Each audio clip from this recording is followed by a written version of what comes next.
ఎన్టీఆర్ జిల్లా నందిగామలో మహిళ హత్య కేసు ఛేదించారు పోలీసులు. ఈ నెల 1వ తేదీన మహిళను అతి కిరాతకంగా పొడిచి హత్య చేసి పరారైన నేరస్తుని పట్టుకున్నట్లు పోలీసులు వెల్లడించారు. ఇక ముద్దాయిని మీడియా ముందు ప్రవేశపెట్టారు. ముద్దాయిపై గతంలో 9 కేసులు నమోదైనట్లు, అతని వద్ద కత్తి, సెల్ ఫోన్, కారును సీజ్ చేసి కోర్టులో హాజరుపరుస్తున్నట్లు ఏసీపీ తిలక్ వివరించారు.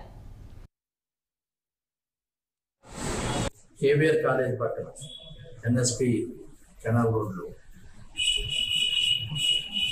మల్లెల దుర్గా శ్రవంతి అనే మహిళపై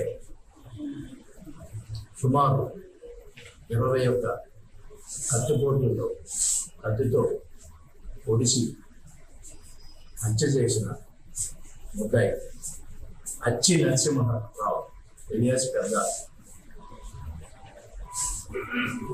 బీసీ కాలనీ నందిగామ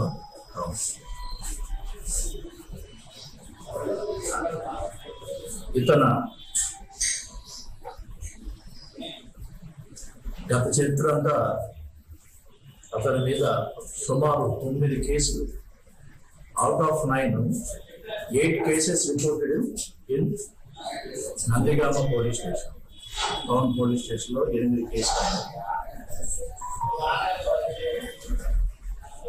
అలాగే ఒక కేసు తిరుపతి టౌన్ పోలీస్ స్టేషన్లో